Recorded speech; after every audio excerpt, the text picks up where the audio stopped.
कच्चा तेल और भारत, क्या हम सुरक्षित हैं? यह गहरा संकट है क्रूड ऑयल का भारत पर। दोस्तों, क्या 2026 हमारे लिए पनौती तो नहीं? नमस्कार दोस्तों, मैं हूं धर्मेंद्र। आप सभी का क्रिप्टो हिंदी गाइड में स्वागत है। अगर आप लोगों ने अभी तक चैनल को सब्सक्राइब नहीं किया है दोस्तों, तो आप लोग अभी सब्सक्राइब कर लीजिए ताकि आने वाली वीडियो का आपको नोटिफिकेशन आसानी से मिल जाए। ठीक है, तो चलिए शुरू करते हैं दोस्तों। जैसा मैंने कहा है कि क्या 2026 में या 2026 हमारे लिए पनौती तो नहीं? वैसे दोस्तों, आप लोगों को क्या लगता है ये कमेंट बॉक्स में हमको ज़रूर बताना। ठीक है, तो चलिए शुरू करते हैं। ट्रंप के चक्कर में पूरे वर्ल्ड में चारों तरफ टैरिफ पर, उसके बाद आता है 2026 में फिर ट्रंप का दिमाग ख़राब होता है। फिर क्या शुरू होता है? ईरान इजराइल अमेरिका युद्ध। ये साला पूरा वर्ल्ड परेशान है एक ट्रंप की वजह से। दुनिया ही परेशान है, कोई खास भारत नहीं। ठीक है, सब परेशान है इस समय दुनिया में। ईरान पर हमला कर दिया है दोनों गुरु चेले, अमेरिका और इजराइल। ये साले दोनों को मैं गुरु और चेला ही बोलता हूँ। अमेरिका को गुरु, इजराइल को चेला। साला अमेरिका जैसा कहता है वैसा ही गुरु करता है। दो के दोनों वही हैं। ठीक है, चलिए आगे बात करते हैं दोस्तों। 2026 की शुरुआत दुनिया भर के देश, चाहे वह स्टॉक मार्केट हो, सभी जगह सिर्फ एक ही चर्चा है, क्रूड ऑयल। ईरान और मिडिल ईस्ट में बढ़ते तनाव के कच्चे तेल $90 प्रति बैरल के ऊपर ट्रेड कर रहा है या बिक रहा है। पूरी दुनिया डरी हुई है, लेकिन सबसे बड़ा सवाल यह है कि हमारे भारत देश पर इसका क्या असर होगा। हमारी ज़रूरत का 85% तेल हम लोग क्या करते हैं? इंपोर्ट करते हैं, बाहर देशों से मंगाते हैं। ठीक है, ये वो जो तूफ़ान उठा है मिडिल ईस्ट में या स्टेट ऑफ हॉर्मोस में, क्या हमारे सरकार के पास इससे निपटने के लिए भारत के पास ऐसा कोई सीक्रेट प्लान है, या फिर पेट्रोल डीजल के दाम बढ़ने वाले हैं? चलिए जानते हैं कि भारत के पास वो कौन सा हथियार है। भारत की क्या फिर ढाल बनेगा रूस? भारत के लिए सबसे बड़ी राहत की बात यह है कि हमने अपनी रणनीति बदल दी है। पिछले 2 सालों में रूस भारत का सबसे बड़ा तेल सप्लायर बन गया। जब रूस यूक्रेन का युद्ध के कारण जब पूरी दुनिया में $90 से लेकर $95 प्रति बैरल तक क्रूड ऑयल बिक रहा था, तब रूस से हमने क्या डिस्काउंट में तेल को परचेज़ किया था। लेकिन अब कठिन चुनौती भी है। लेकिन क्या अब संकट यहाँ है कि अगर युद्ध और बढ़ा तो रूस हमें उसी रेट पर तेल, उसी डिस्काउंट पर तेल पाएगा, या फिर पश्चिमी देशों के प्रतिबंध फिर से हमको झेलने पड़ेंगे। हमारी पेमेंट सिस्टम को भी रोका जा सकता है। जिस तरीके से रूस ने यूक्रेन पर जब युद्ध किया था तो क्या किया था अमेरिका ने? रूस का पूरा पेमेंट सिस्टम ही रोक दिया था।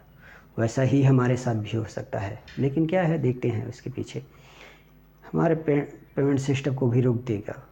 मीडिया रिपोर्ट्स के मुताबिक कुवैत ने भी अभी क्या किया है, अपना क्रूड ऑयल का माइनिंग कम कर दिया है, कटौती कर दिया है उसमें। ठीक है, और दूसरी रिपोर्ट ये है कि दोस्तों, भारत अब इराक और यूएई के साथ भी नई डील कर रहा है ताकि हम किसी एक पर निर्भर ना रहें। अब अगर बात शेयर मार्केट की जाए तो इसका असर शेयर मार्केट पर सर्जिकल स्ट्राइक जैसा पड़ा है। ठीक है, क्योंकि रेट बहुत ऊपर नीचे हो रहा है। वैलेटाइल मार्केट इस समय क्रिप्टो से ज़्यादा क्रूड ऑयल का मार्केट वैलेटाइल हो गया है। इस पे असर किस पे पड़ने वाला है, चलिए हम बताते हैं उसके बारे में। किन किन सेक्टर में किस पे असर पड़ेगा। ठीक है दोस्तों, क्रूड ऑयल के दाम बढ़ने और घटने से। पहला, पेंट और केमिकल जैसी बड़ी कंपनियों के लिए कच्चा तेल उनका मुख्य कच्चा माल होता है। तेल महंगा हुआ तो इनका मुनाफा घट। एविएशन सेक्टर में, जिसमें इंडिगो एयरलाइन वगैरह आती हैं, अगर रेट बढ़ता है तेल का, जो कि इनका 40% खर्चा सिर्फ तेल पर होता है, अगर रेट बढ़ता है क्रूड ऑयल का तो इससे इन पे तो असर बताएगा ही, सिर्फ तब जाके आम नागरिकों को भी असर बताएगा, क्योंकि फ़्लाइट की टिकटें महंगी हो जाएंगी दोस्तों। ठीक है।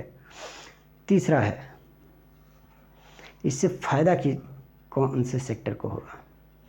फ़ायदा होगा दोस्तों, देखिए, रिलायंस हो गया, ONGC जैसी बड़ी कंपनियां, भारी मुनाफा होगा। अब बात करें हमारे घर की बजट की, तेल के दाम बढ़ने से सब्जी से लेकर ट्रांसपोर्ट तक सारा चीज़ महंगा हो जाएगा। ठीक है। सरकार भी अगर टैक्स कम करती है तो सरकार के खजाने पर भी इसका असर पड़ेगा।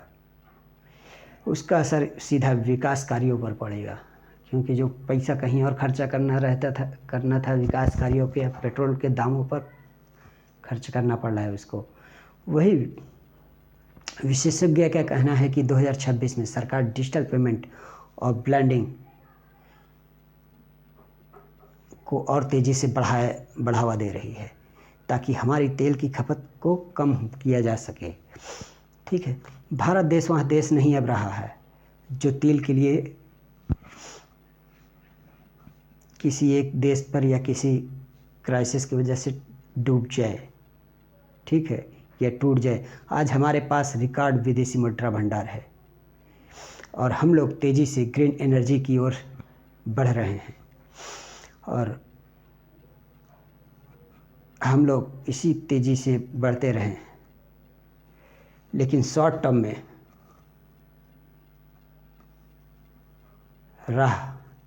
यहाँ ऑयल का शौक हमारे शेयर मार्केट पर काफ़ी प्रभाव पड़ेगा। वही विशेषज्ञ का कहना है कि 2026 में सरकार डिजिटल पेमेंट और एथेनॉल ब्लेंडिंग की ओर तेज़ी से कदम बढ़ाया जा रहा है, ताकि हमारी तेल की खपत को कम किया जा सके। भारत देश अब वह देश नहीं रहा जो तेल के लिए छोटे मोटे झटकों से दूरी बना ले, टूट जाए। हमारे देश के पास रिकॉर्ड विदेशी मुद्रा भंडार है और हम लोग तेज़ी से ग्रीन एनर्जी की तरफ शिफ्ट हो रहे हैं। लेकिन शॉर्ट टर्म में यह ऑयल का शौक हमारे शेयर मार्केट पर काफ़ी प्रभाव पड़ेगा। ठीक है, या बाज़ार को प्रभावित करेगा। आपको क्या लगता है दोस्तों, भारत को रूस पर अपनी आत्मनिर्भरता और बढ़ानी चाहिए या हमें इलेक्ट्रिक गाड़ियों पर शिफ्ट होना चाहिए? आप अपनी राय अपनी कमेंट बॉक्स में ज़रूर दें और इस वीडियो को शेयर करें, ताकि सबको इस ऑयल पॉलिटिक्स के बारे में ज़रूर पता चले। ठीक है, धन्यवाद।